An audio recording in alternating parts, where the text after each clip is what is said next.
Hello friends, welcome to my channel healthy food fusion کے ناظرین and viewers, السلام علیکم۔ اگر آپ ہمارے چینل پر نئے ہیں تو ہمارے چینل کو سبسکرائب کر لیں۔ انڈے سے متعلق ہمیشہ یہ بحث عام ہوتی ہے کہ دنیا میں پہلے انڈا آیا یا مرغی، پہلے جو بھی آیا ہو، اس سے کیا غرض؟ انڈا کھانے سے انسان کو vitamin A, vitamin B, calcium, phosphorus اور آئرن میسر ہوتے ہیں۔ اس لیے انڈے کی دریافت کے بجائے انڈے کے فوائد پر غور کرنا چاہیے۔ بے پناہ غذائی صلاحیت کے باعث انڈا دنیا بھر میں ایک عرصے سے ناشتے کا لازمی جز رہا ہے۔ انڈا بہت سے دلچسپ طریقوں سے تیار کیا جا سکتا ہے، لیکن اسے جس طریقے سے بھی کھایا جائے، یہ ایک صحت بخش غذا کا لازمی حصہ ہے۔ بلکہ یہ کہنا غلط نہ ہوگا کہ انڈا ضروری غذائی اجزاء کا ایک گودام ہے۔ کچھ لوگ انڈے کی بھرپور غذائیت کی وجہ سے اپنا وزن بڑھنے کے ڈر سے اسے کھانے سے کتراتے ہیں۔ ایک انڈا روزانہ کھانے سے وزن نہیں بڑھتا۔ ہمیشہ انڈا کو بوائل کر کے کھائیں یا پھر ہاف فرائی، کیونکہ تھوڑا یہ سخت ہوتا ہے، اس لیے اس کو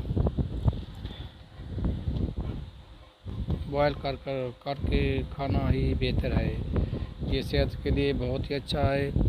اس کی سفیدی اور زردی اس کو معتدل بنا دیتی ہے۔ یہ صحت بخش غذا ہے، اس لیے اس کا استعمال روزانہ کرنا چاہیے۔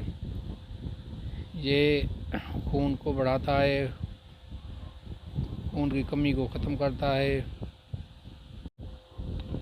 انڈا ایک غذا نما دوا ہے، یعنی غذا کے ذریعہ سے جسم کو دوا کا فائدہ پہنچاتا ہے۔ یہ دیکھو سیل کے مریضوں، قلت خون، ضعف باں، کمزوری اعضائے رئیسہ و اعصاب کے لیے ایک زود اثر دوا ہے۔ قوت باصرہ اور دل و دماغ کی کمزوری دور کرنے کے لیے بے نظیر غذا ہے۔ اگر اسے باقاعدہ استعمال کیا جائے تو بڑھاپے تک ضعف باں کی شکایت پیدا نہیں ہوتی۔ منی اور شہوت کو بڑھاتا ہے، بدن کو موٹا کرتا ہے۔ دودھ سے زیادہ طاقت بخش غذا ہے۔ نیم برش یعنی ہاف ابلا ہوا انڈا نمک سلیمانی کے ساتھ صبح کے ناشتہ میں روزانہ کھایا جائے تو لطف و مقوی غذا ہے۔ انڈا خون صالح پیدا کرتا ہے اور جسم کی پرورش میں مدد دیتا ہے۔ سوداوی اور بلغوی مزاجوں کے لیے بالکل موافق ہے۔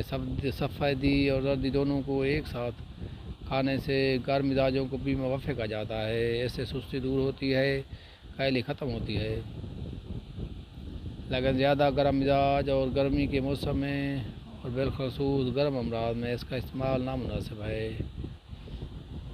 اگر طبیعت میں سستی ہو تو ایک انڈا روزانہ بوائل کر کے کھانا چاہیے۔ اس سے سستی دور ہو جاتی ہے، جسم ایکٹیو ہو جاتا ہے اور کاہلی کو ختم کرتا ہے۔ یہ ہاف بوائل انڈا، اسے نیم برش انڈا بھی کہتے ہیں، یہ صحت کے لیے بہت ہی بہتر ہے۔ اس کی سفیدی اور زردی دونوں ساتھ میں ملا کر کھانے سے یہ گرم نہیں رہتا، یہ معتدل ہو جاتا ہے۔ اس لیے ان کا استعمال ضرور کریں۔ اگر دیسی انڈے ہوں تو غذائی اعتبار سے زیادہ طاقت رکھتے ہیں۔ میری ویڈیو کو لائک شیئر کریں اور میرے چینل کو سبسکرائب کر لیں۔ اللہ حافظ۔